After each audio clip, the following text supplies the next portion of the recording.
Orang yang rajin tahajud akan mendapatkan 4 keutamaan yang tidak didapatkan oleh orang-orang yang tidak tahajud, sekalipun sholat fardunya begitu khusyuk. Di antum sholat fardu khusyuk, bagus, tapi nggak tahajud, nggak dapat 4 keutamaan itu. Ini sudah saya bahas panjang lebar di pertemuan lalu, saya hanya sebutkan cepat saja. 1, Allah akan mengangkat karir, pekerjaan atau aktivitasnya di tempat yang terbaik. Ya deh, jadi kalau antum misalnya pengusaha atau orang karir di kantor dan sebagainya, itu akan cenderung kemudian ditolong oleh Allah, diangkat ke tempat yang terbaik. Terbaik itu tidak harus puncak yang paling tinggi, direktur tidak misalnya. Tapi tempat yang bisa membuat nyaman hidup Anda, sholat bisa nyaman, bergaul juga nyaman, dan tenang kehidupannya. Mungkin level Anda nggak sampai puncak ya direktur utama, mungkin direktur 1, 2 gitu ya. Tapi Anda dijauhkan dari hal-hal yang maksiat, dijauhkan. Sholatnya enak, punya ruangan nyaman dan sebagainya. 2, Allah akan bimbing setiap ahli tahajud. Allah akan bimbing sehingga menjalani awal pekerjaannya dengan begitu mudah. Wa rabbi adkhilni mudkhala sidqi. Ya Allah, tolong bimbing saya supaya mengawali pekerjaan dengan cara yang benar. 3, awas hati-hati. Anda memang posisi tinggi, sekarang dapat proyek. Apakah setiap yang dapat proyek menjalani pekerjaannya dengan benar? Belum tentu. Jangan tinggi-tinggi lah. Maaf ya, apakah orang tua yang sekarang menyekolahkan anaknya ke tempat belajar menjalani awalnya dengan benar? Hati-hati ya Bu ya, Pak. Bapak Ibu menyekolahkan anak dengan awal yang salah, maka memberikan jalan keburukan ketika dia belajar. Saya katakan jangan pernah Anda masukkan anak Anda ke sekolah dengan menyogok. Bayar sekian supaya masuk, menyalahi aturan. Kalau awalnya sudah salah, bagaimana anak Anda bisa belajar dengan benar? Mustahil mendapatkan sesuatu yang tidak baik. Yang baik itu mustahil didapatkan.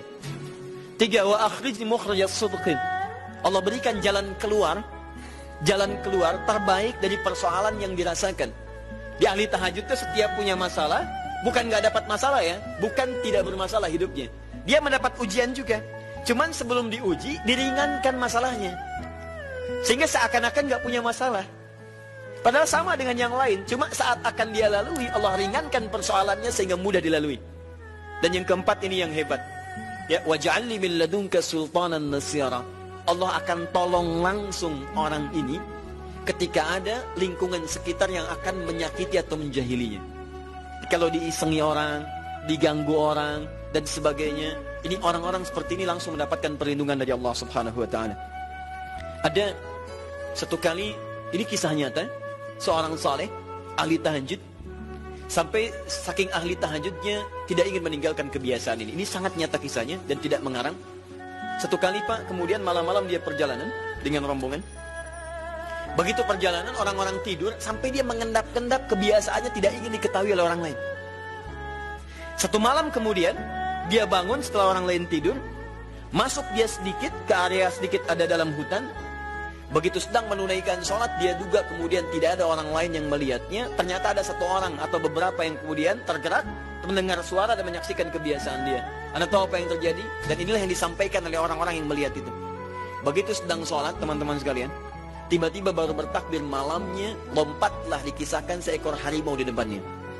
Dalam keadaan yang sudah lapar.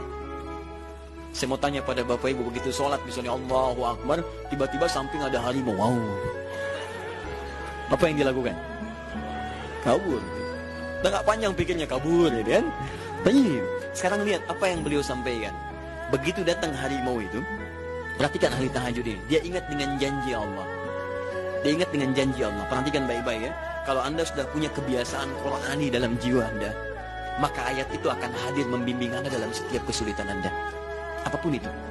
Nabi Yusuf dekat dengan Allah. Ketika digoda muncul ayatnya. Laula ara'a burhana rabbi. Kalau bukan melihat petunjuk dari Rabbnya, niscaya ada sesuatu yang buruk terjadi kepadanya. Tapi Allah jaga beliau. Lihat baik-baik teman-teman. Begitu melompat harimau itu, kemudian dia katakan dalam jiwanya. Lihat kalimatnya. Ya khalqallah. Hei makhluk Allah. Dia tidak katakan ya namar, hei harimau, tidak. Kalau disebutkan harimaunya menunjuk pada zatnya, tapi dia lekatkan makhluk ini kepada penciptanya. Hei makhluk Allah. Ya khalqallah, hei makhluk Allah. Jika saya memang rizki yang telah Allah tetapkan untukmu pada saat ini, maka saya ridho untuk engkau makan, silakan, tidak ada masalah. kalau Allah tetapkan saya sebagai rizki untukmu pada saat ini, silahkan. Tapi kalau saya bukan menjadi rizki yang telah Allah tetapkan untukmu pada saat ini, maka jangan coba-coba ganggu ibadahku hari ini. Lihat kalimatnya, bukan jangan makan aku. Ingat, bukan jangan makan aku. Jangan coba-coba ganggu ibadahku saat ini, atau aku akan mohonkan pada Allah penciptamu untuk menghancurkan engkau saat ini juga. Perhatikan, dia minta jangan ganggu tahajudnya, bukan jangan makan dirinya. Apa yang terjadi ketika dikaitkan dengan ayat perlindungan tentang tahajudnya, maka tiba-tiba harimau ini pergi meninggalkannya, mengaum sekali seperti itu. Anda bisa bayangkan, bisa nggak malam-malam begitu Anda sholat, tiba-tiba ada nyamuk misalnya, kan banyak tuh. Begitu Anda mulai disengat oleh nyamuk, diambil, Anda katakan, hei nyamuk, kalau ini memang rezeki yang telah Allah tetapkan untukmu saat ini, sedot sebanyak-banyaknya, saya ikhlas. Tapi kalau bukan, jangan coba-coba ganggu saya. Atau saya mohonkan kepada Allah pencipta untuk menghancurkan kau saat ini juga. Masya Allah. Kira-kira apa reaksi nyamuk? Makin banyak kayaknya. Coba cek. Berarti chemistry-nya harus lebih dibangun lagi. Tingkatkan. Itu waj'alni min ladunka sultanan nasira.